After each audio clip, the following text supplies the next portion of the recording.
أشهد أن لا إله إلا الله وحده لا شريك له وأشهد أن محمدا عبده ورسوله أما بعد فأعوذ بالله من الشيطان الرجيم بسم الله الرحمن الرحيم الحمد لله رب العالمين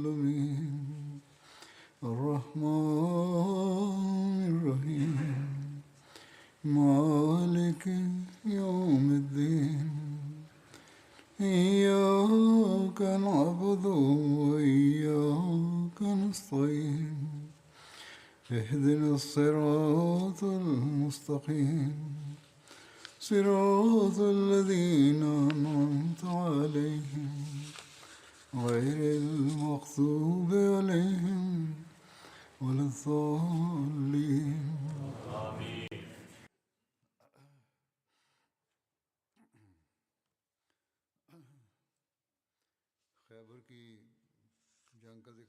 كان الحديث جاريا عن غزوة خيبر، وأبدأ الآن بذكر فتح ثاني الحصون بخيبر، واسمه حصن الصعب بن معاذ. وكان أكثر حصون خيبر طعاما وماشية ومتاعا، وكان فيه 500 مقاتل. وروى كعب بن عمر رضي الله عنه أنهم حاصروا حصن الصعب بن معاذ 3 أيام، وكان حصنا منيعا.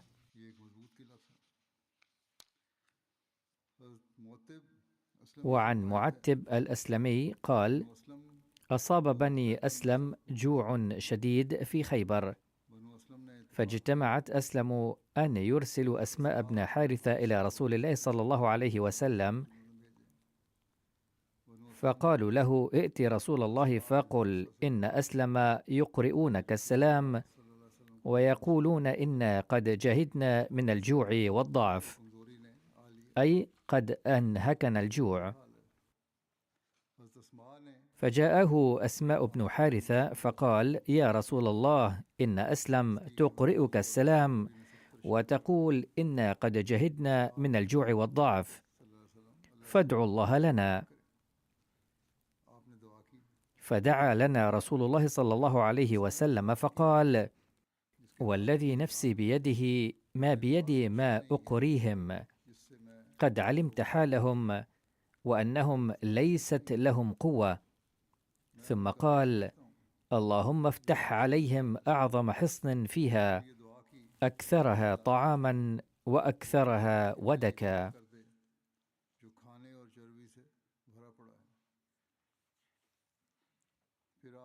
ثم إن النبي صلى الله عليه وسلم دفع اللواء إلى الحباب بن المنذر للقتال. وتفاصيل هذا القتال كما يلي: برز رجل من اليهود يقال له يوشع يدعو إلى البراز، فبرز إليه الحباب بن المنذر، فاختلفا ضربات فقتله الحباب.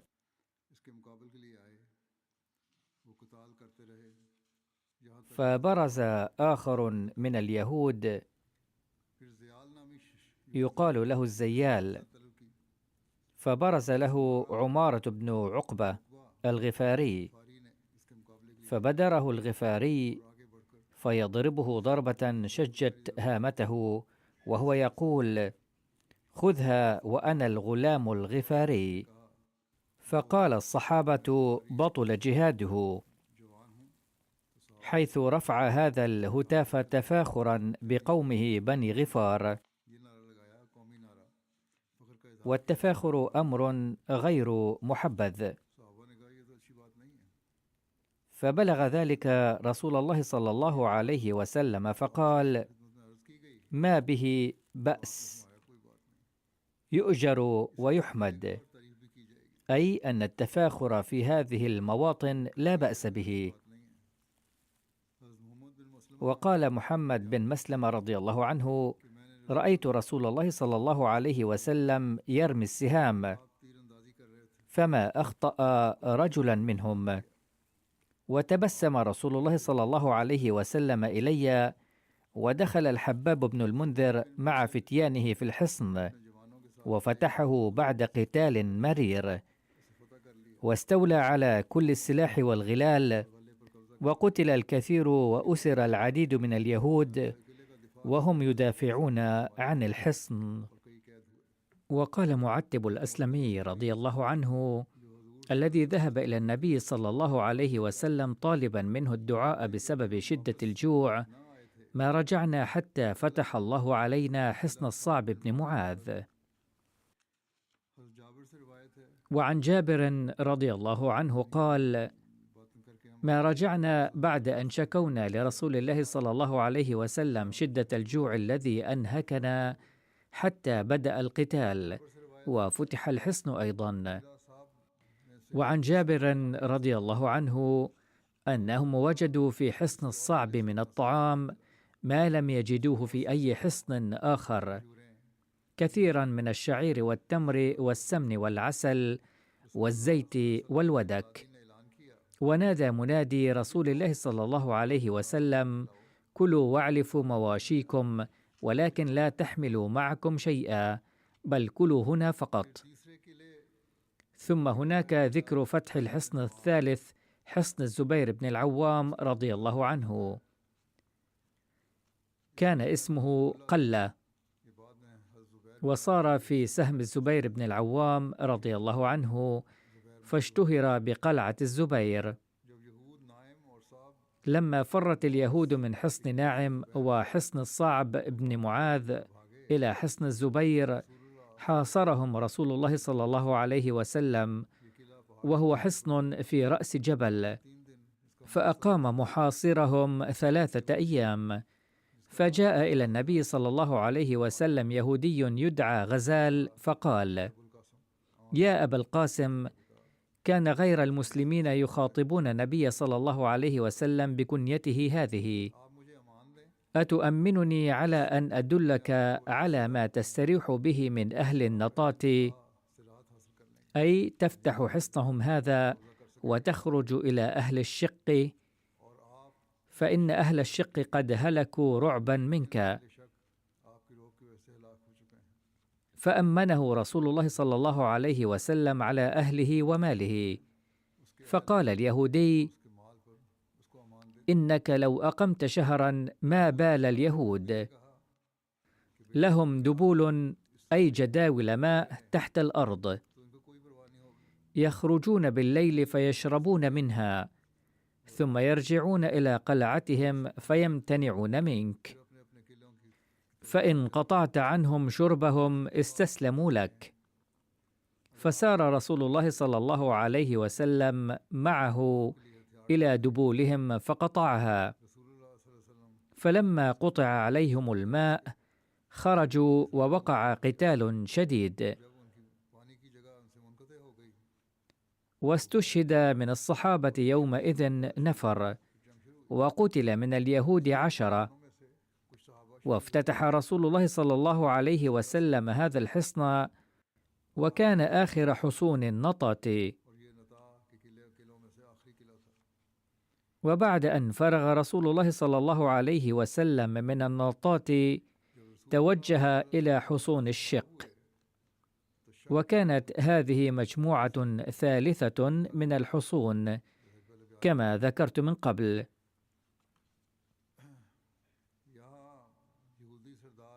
وهنا نجد ذكر مقتل سلام بن مشكم سيد اليهود. قتل سلام أيضا على أيدي المسلمين في القتال الدائر في حصون النطاة. كان من كبار زعماء بني النضير وسيدهم، كان مريضا فلم يحضر القتال العملي كما حضره زعماء اليهود الآخرون، بمعنى أنه لم يقاتل بسيفه وسهامه، فأشار عليه أصحابه أن ينتقل إلى منطقة الكتيبة الأكثر منعة، ولكنه رغم مرضه رفض اقتراحهم، فقتل بأيدي المسلمين في النطاة.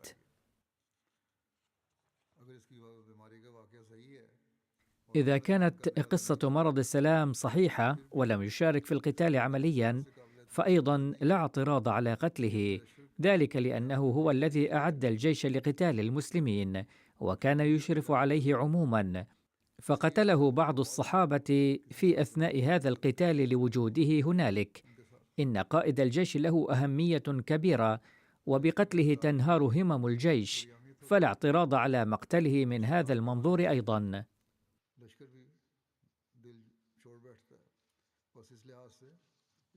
ثم هناك ذكر محاصرة حصون الشق. كانت في منطقة الشق حصنان أو 3، وقد ورد في فتحها: كان أول حصن بدأ به النبي صلى الله عليه وسلم في الشق هو حصن أبي. قام رسول الله صلى الله عليه وسلم على قمة تل يقال له سموان، فقاتل عليه أهل الحصن. في البداية خرج يهودي ودعا إلى البراز، فبرز له الحباب بن المنذر، واختلفا ضربات، ثم حمل عليه الحباب فقطع يده اليمنى من نصف الذراع، فوقع السيف من يده ففر منهزما إلى الحصن، فتبعه الحباب فقطع عرقوبه وقتله. ثم خرج يهودي آخر فصاح: من يبارزني؟ فبرز له رجل من المسلمين من آل جحش، فقاتله وقتل. وقام اليهودي مكانه يدعو إلى البراز، فبرز له سيدنا أبو دجانة، وقد عصب رأسه بعصابته الحمراء فوق المغفر، وكان ذلك اليهودي يختال في مشيته، فبدره أبو دجانة رضي الله عنه فضربه فقطع رجله ثم قتله، وأخذ سلبه درعه وسيفه، فجاء به إلى رسول الله صلى الله عليه وسلم، فنفله رسول الله صلى الله عليه وسلم ذلك، وأحجم اليهود عن البراز، فكبر المسلمون، ثم تحاملوا على الحصن فدخلوه، يقدمهم سيدنا أبو دجانة، فوجدوا فيه أثاثا ومتاعا وغنما وطعاما، وهرب من كان فيه من اليهود، وتقحموا الجدر كأنهم الظباء حتى صاروا إلى حصن آخر بالشق بسرعة، وزحف رسول الله صلى الله عليه وسلم إليهم في أصحابه فقاتلهم، فكانوا أشد رميا للمسلمين بالنبل والحجارة، وكان المسلمون أيضا يرمونهم كذلك، لكن سهام اليهود كانت تضر المسلمين كثيرا، لأنهم كانوا يرمون من أبراج القلاع، وكان المسلمون في أسفل القلعة، وكان رسول الله صلى الله عليه وسلم أيضا يرمي مع المسلمين. ويبدو أن اليهود كانوا يصبون السهام إلى مكان كان فيه النبي صلى الله عليه وسلم، إذ كانت تسقط فيه السهام بكثرة، حتى أصاب سهم ثيابه صلى الله عليه وسلم، وفي رواية أنه جرح به وتمزقت ثيابه بالسهم، فنزعه رسول الله صلى الله عليه وسلم، ثم أخذ لهم كفا من حصى فحصب به حصنهم، فرجف الحصن حتى جاء المسلمون فأخذوا اليهود، وبذلك حصلت السيطرة على هذا الحصن. ثم حاصر المسلمون الحصون 3 بكتيبة، فقد ورد عن ذلك أن النبي صلى الله عليه وسلم بعد أن فتح حصون النطاط والشق، انتقل اليهود إلى 3 حصون، وهي الوطيح والسلالم والقموص بكتيبة، وكان أكبرها القموص، وكان أشد منعا. فتحصن اليهود في هذه الحصون الثلاثة، وكانوا لا يطلعون منها إلى الأسفل، ولم يكن أحدهم يطلب البراز. حصرهم رسول الله صلى الله عليه وسلم 14 يوما، حتى هم رسول الله صلى الله عليه وسلم أن ينصب عليهم المنجنيق، حتى إذا أيقنوا بالهلكة سألوا رسول الله صلى الله عليه وسلم الصلح. فأرسل كنانة بن أبي الحقيق إلى رسول الله صلى الله عليه وسلم رجلا من اليهود يقال له شماخ، يقول: أنزل لأكلمك. فسمح له النبي صلى الله عليه وسلم بذلك، فنزل كنانة بن أبي الحقيق، فصالح رسول الله صلى الله عليه وسلم، ثم بعث النبي صلى الله عليه وسلم الصحابة فقبضوا على أموالهم، فكانت بتلك الحصون 100 درع و400 سيف و1000 رمح و500 قوس عربية بجعابها.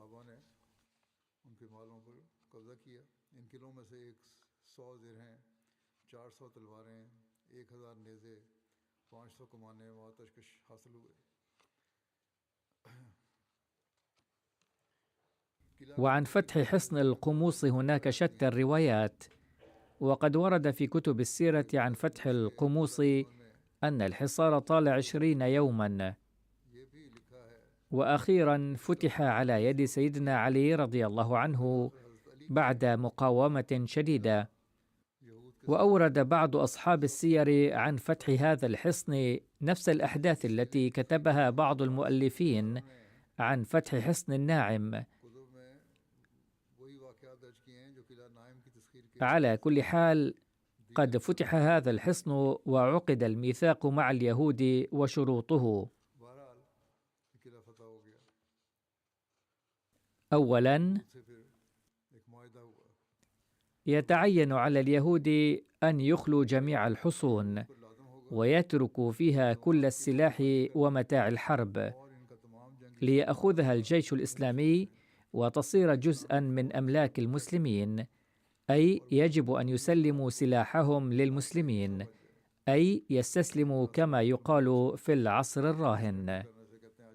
ثانياً، بحسب المفاوضات كان يجب على النبي صلى الله عليه وسلم أن يحمي دماء اليهود ويعفو عن أسر نسائهم وأولادهم، أي لن يقتل صلى الله عليه وسلم اليهود وسيحفظ أولادهم ونساءهم.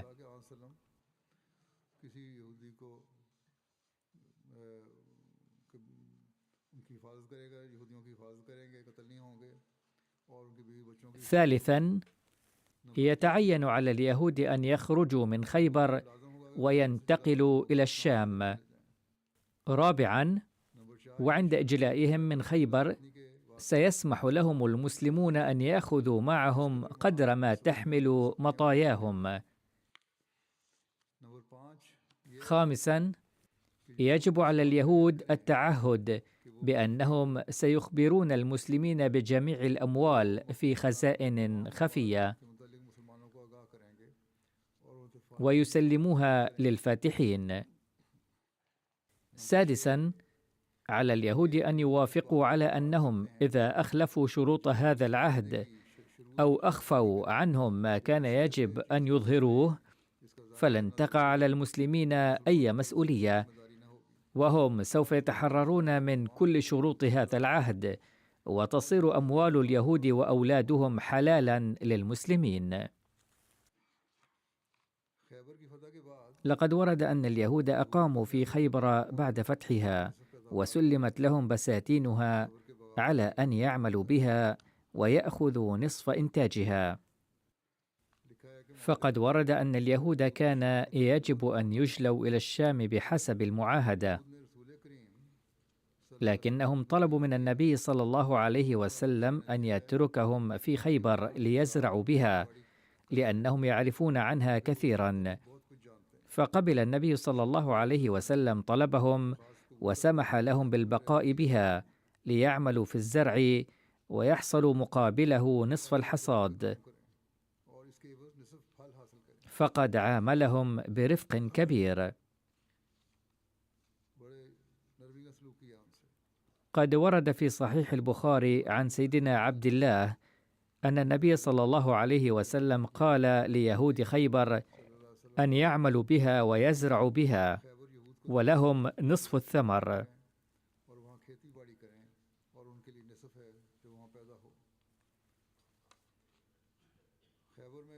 أسماء من استشهد من الصحابة في خيبر: سيدنا ربيعة بن أكثم، وسيدنا ثقف بن عمرو، وسيدنا رفاعة بن مسروح، وسيدنا عبد الله بن أمية، وسيدنا محمود بن مسلمة، وسيدنا أبو ضياح بن النعمان، وسيدنا حارث بن حاطب، وسيدنا عدي بن مرة، وسيدنا أوس بن حبيب، وسيدنا أنيف بن وائل، وسيدنا مسعود بن سعد، وسيدنا بشر بن البراء، وسيدنا فضيل بن النعمان، وسيدنا عامر بن الأكوع، وسيدنا عمار بن عقبة، وسيدنا يسار العبد الحبشي، ورجل من قبيلة الأشجع. أما اليهود فقتل منهم 93 شخصا، وأسماء بعض سادتهم هي حارث أبو زينب، ومرحب، وأسير، وياسر، وعامر، وكنان بن أبي الحقيق.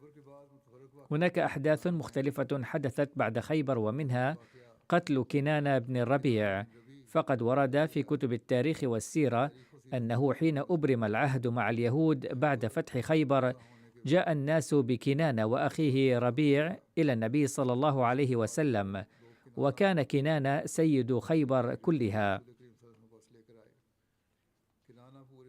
وكان زوج السيدة صفية، وكان ربيع ابن عمه، وكان عند كنان كنز سيد بني النضير حيي بن الأخطب، ويشمل الحلي من الذهب والفضة، وكان يؤجرها للعرب عند أعراسهم وزيجاتهم.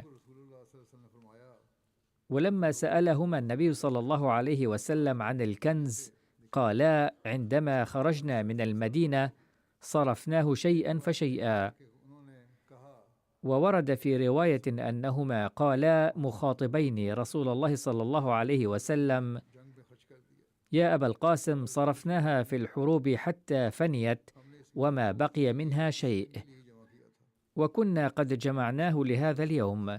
فقال النبي صلى الله عليه وسلم: إن خروجكم من المدينة ليس بعيدا جدا حتى ينفق كل ذلك المال. فحلفا أنهما لا يملكان شيئا من المال. فقال لهما النبي صلى الله عليه وسلم: إذا عثر على ذلك الكنز لديكما فلن يكون لكما عهد عند الله ورسوله. فقالا: نعم. فأشهد النبي صلى الله عليه وسلم على ذلك أبا بكر وعمر وعليا والزبير. فقام يهودي وقال لكنانة: إن كان ما يطلبه محمد صلى الله عليه وسلم عندك أو تعلم أين هو فأخبره، تبقى في أمانة، وإلا فوالله ليغلبن عليه. فزجره ابن أبي الحقيق، فجلس ذلك اليهودي بجانب.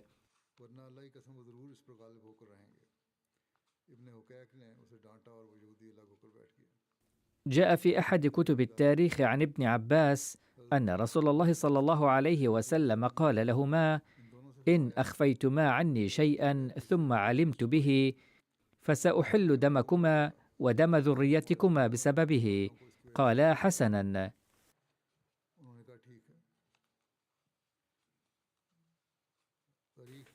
وردت رواية مختصرة في أحد كتب التاريخ عن معرفة هذا الكنز كما يلي: يروي ابن عباس أن رسول الله صلى الله عليه وسلم دعا رجلا من الأنصار وقال له: اذهب إلى الحقل الفلاني، ثم اذهب إلى النخيل، وانظر إلى النخيل العالية من اليمين أو اليسار، وأحضر لي ما تجده هنالك، أي ما تحتها.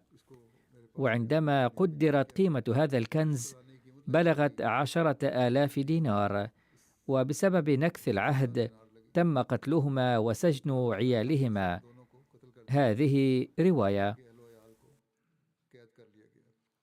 وردت هذه القصة في رواية، وسيتم تحليل مدى صحتها لاحقا.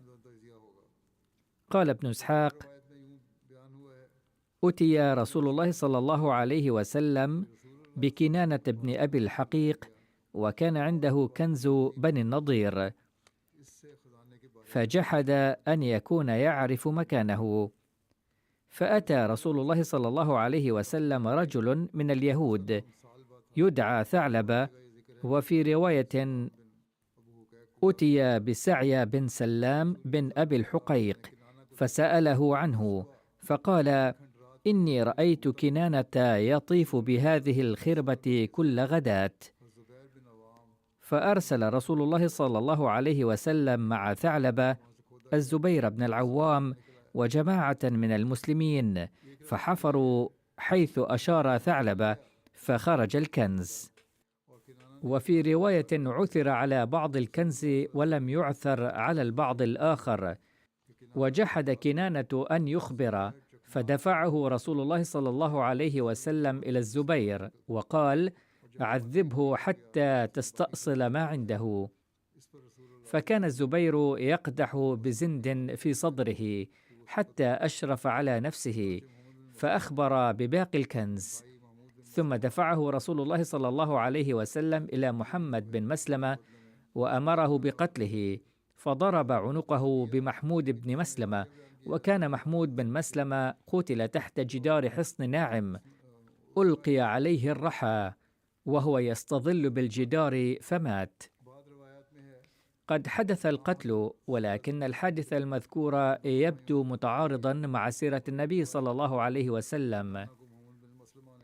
تذكر بعض الروايات أنه بأمر من النبي صلى الله عليه وسلم تم قتل الأخوين، وحسب رواية أخرى قتل محمد بن مسلمة كنانة، أما أخاه فقد سلم إلى أهل بشر بن البراء، وهو أيضا قتل ثأرا لبشر. وأحل رسول الله صلى الله عليه وسلم أموالهم وأخذ ذريتهم أسرى. وهذه الروايات موجودة في كتب التاريخ والسيرة المعتبرة، مثل تاريخ الطبري وتاريخ الخميس وطبقات ابن سعد وكتاب المغازي للواقدي وسيرة ابن هشام وسيرة ابن إسحاق والسيرة الحلبية والزرقاني وغيرها. وذكر سبب قتل كنانة في كتب الحديث مثل سنن أبي داود، ولكن هناك روايات مختلفة عن أسباب قتله تشير إلى أن السبب لم يكن عدم الإفصاح عن مكان الكنز. لقد تناول المستشرقون أيضا هذه الواقعة في كتبهم، واستخدمها المعترضون كعادتهم للطعن في الإسلام والنبي صلى الله عليه وسلم، مدعين والعياذ بالله أنه كان حريصا على المال أو أنه كان يمارس الظلم والعنف. لكن المعترضين لم يستخدموا عقولهم وإنصافهم، فحياة النبي صلى الله عليه وسلم كانت كتابا مفتوحا أمام الجميع، وهو الذي كان يأمر قبل كل معركة بعدم قتل الأطفال والنساء، وحتى عدم قطع الأشجار بدون سبب.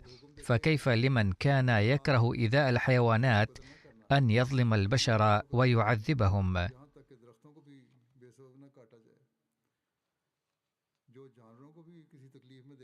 كذلك اهتمام النبي صلى الله عليه وسلم بشن الحرب من أجل الغنائم اتهام باطل تماما. وفي غزوة خيبر تحديدا أعلن قبل مغادرة المدينة أن من يريد الانضمام طمعا في الغنائم فلا يصحبهم، وقد سبق تفصيل ذلك. فالنبي صلى الله عليه وسلم الذي كانت هذه سيرته وأخلاقه، إذا جاءت أمامنا روايات كهذه عنه، كان العدل يقتضي أن ندرس هذه الروايات بعناية ونمحصها جيدا. وبالتأكيد ينبغي أن تكون محاولتنا الأولى النظر إلى كل حديث ورواية بعين الاحترام، ومحاولة تفسير مضامينها قدر المستطاع. لكن تبقى قدسية النبي صلى الله عليه وسلم وكرامته فوق كل اعتبار، فقد كان صلى الله عليه وسلم عدلا متجسدا ورحمة للعالمين، وكل رواية تتعارض مع هذا لا يمكن قبولها، خاصة حين يذكر المؤرخون وأصحاب السير أن المئات بل الآلاف من الأحاديث والروايات قد اختلقت لاحقا. ومن المسلم به أن لليهود دورا في هذه المؤامرة، حيث كانوا يقدمون روايات كذبة. ثم إن هذا الحدث المتعلق بمقتل كنانة وأخيه قد قدم عنه فريق وحدة التحقيق بتحليل جيد للغاية، حيث قاموا بالرد على ما ورد في هذه الروايات وعلى اعتراضات المستشرقين، وكان الرد جيدا جدا. ويقولون إن الشهادة الداخلية لهذا الحدث تظهر أن الرواة وقعوا في أخطاء أثناء روايتهم له، إذ اختلطت عليهم الأمور ودمجوا بين وقائع مختلفة. وحتى لو حدث مثل هذا الأمر فرضا، فقد تم تقديمه بشكل مبالغ فيه وإعطاؤه طابعا سلبيا. فمثلا عندما تم عقد الصلح مع اليهود وبعد الاتفاق على جميع الشروط وتوثيقها في معاهدة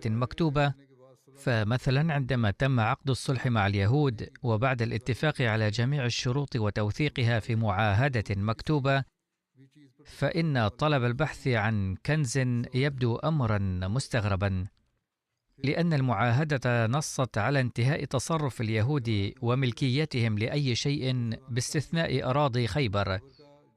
ثم إذا كان هذا الكنز قد وجد لاحقا كما ذكرت الروايات، فأين ذهب؟ لأن جميع تفاصيل غنائم خيبر موثقة في كتب التاريخ والسيرة، حيث ذكر فيها الغنائم من سمن وشحوم وتمر وأقمشة وماشية ورماح وسيوف وسهام وتروس وغيرها، ولكن لا يوجد أي ذكر لوجود ذهب أو فضة أو جواهر ثمينة، بل على العكس، فقد ورد في المصادر أنه لم يعثر في غنائم خيبر على أي ذهب أو فضة. هذه الرواية من صحيح البخاري. هناك اختلاف واضطراب شديد في الروايات التي تتحدث عن الفحص الذي جرى في البحث عن الكنز. تقول بعض الروايات إن كنانة سئل، وفي بعضها دعي كنانة وأخوه، وفي بعضها الأخرى سئل يهودي أيضا إلى جانبهما، وفي بعضها سئل عمه حيي.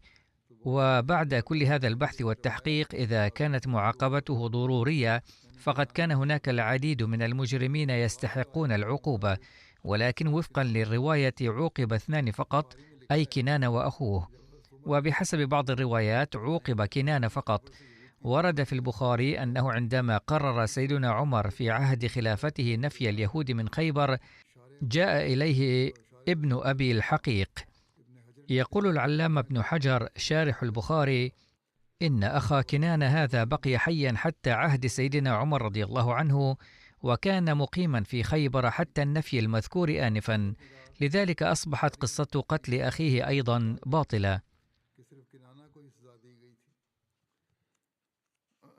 يستدل بعض كتاب السير من رواية البخاري المذكورة بأنه لم يعاقب إلا كنانة وحده.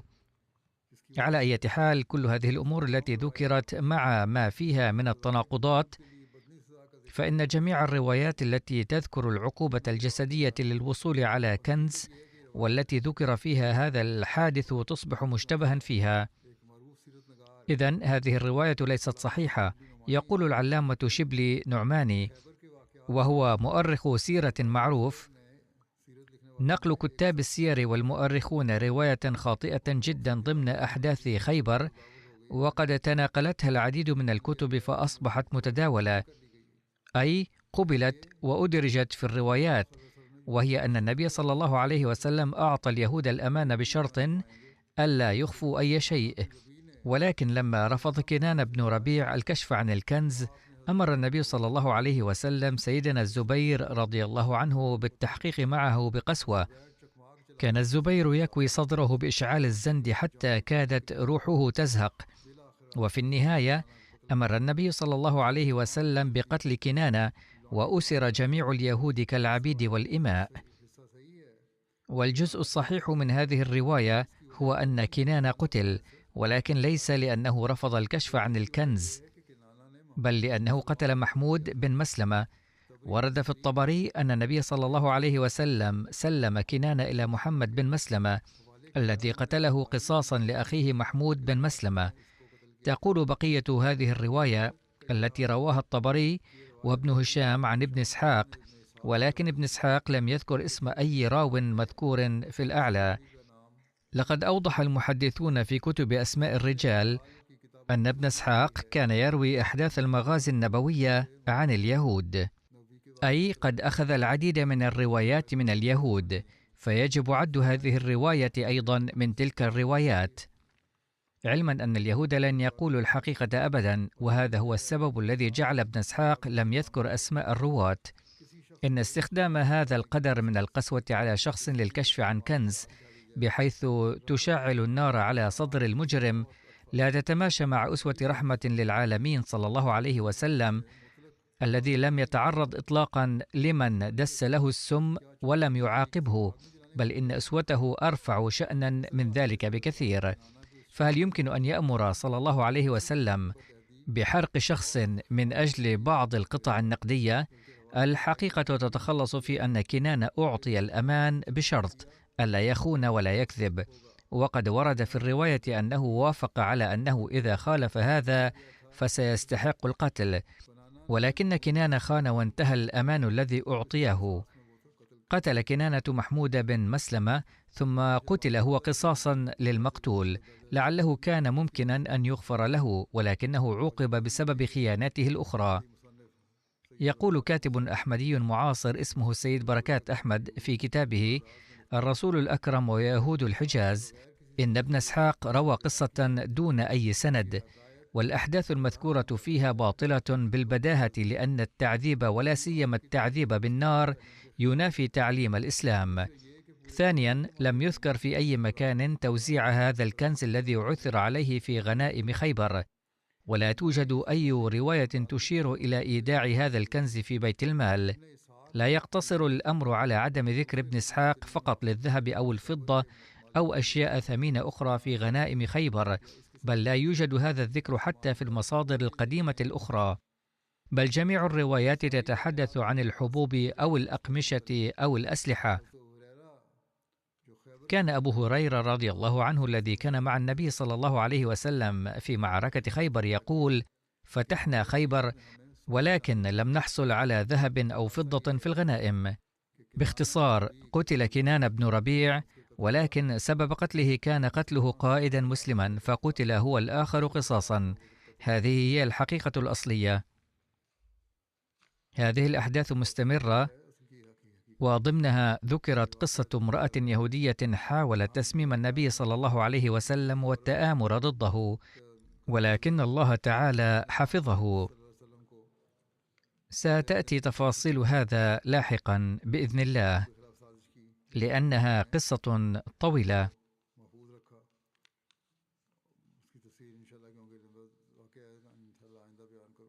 الآن أود أن أذكر شخصا متوفى وسأصلي عليه صلاة الغائب، وهو الأستاذ منصور أحمد كالون ابن شريف أحمد كالون، الذي كان يعيش مؤخرا في أستراليا، وقد توفي قبل بضعة أيام. إنا لله وإنا إليه راجعون. كان المرحوم حفيد تشودري سردار خان رضي الله عنه أحد أصحاب سيدنا المسيح الموعود عليه السلام. تلقى المرحوم منصور أحمد تعليمه في ربوة، وحظي بشرف خدمة الدين منذ طفولته. بدأ عمله في مدرسة تعليم الإسلام الثانوية في بشير آباد السند، وارتبط بمهنة التدريس لمدة 34 عاما تقريبا. حظي بفرصة خدمة الجماعة في بشير آباد، حيث كان قائدا لخدام الأحمدية وشغل منصب رئيس الجماعة، كما حظي بفرصة خدمة مشروع صندوق اليوبيل.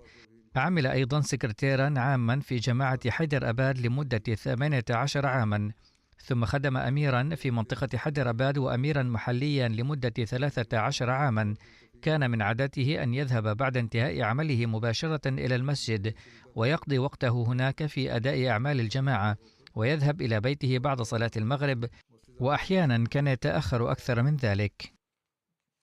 كان على علاقة عميقة وقوية بالخلافة، وكان إنسانا متواضعا محبا للفقراء كريما ومضيافا.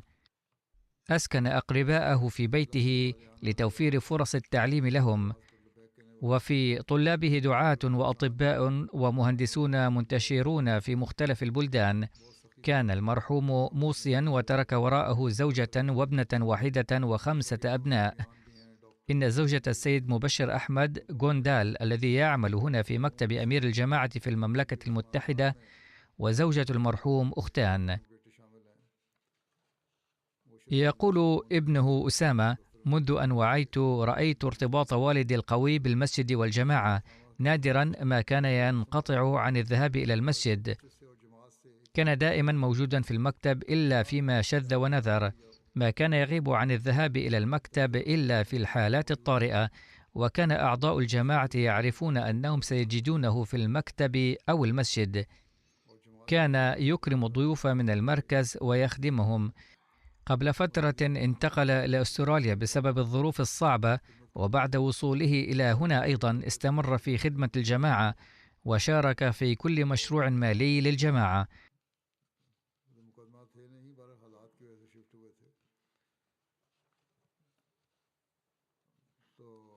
ليس فقط في أستراليا ولكن في باكستان أيضا، وفي أستراليا وسع دائرة معارفه بسرعة وكسب إعجاب الناس. شغل منصب سكرتير تعليم القرآن وسكرتير التربية في الجماعة المحلية في أستراليا. كان متواضعا ومتحليا بروح الخدمة. غفر الله له ورحمه، ووفق أولاده أيضا لمواصلة هذه الأعمال الصالحة.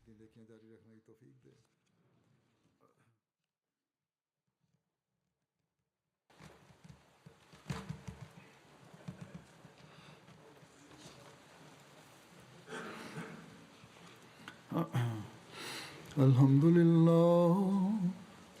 لله نحمده ونستعينه ونستغفره ونؤمن به ونتوكل عليه ونعوذ بالله من شرور أنفسنا ومن سيئات أعمالنا. من يهده الله فلا مضل له ومن يضلل فلا هادي له، ونشهد أن لا إله إلا الله ونشهد أن محمدا عبده ورسوله. عباد الله رحمكم الله، إن الله يأمر بالعدل والإحسان وإيتاء ذي القربى وينهى عن الفحشاء والمنكر والبغي يعظكم لعلكم تذكرون. اذكروا الله يذكركم وادعوه يستجب لكم ولذكر الله أكبر.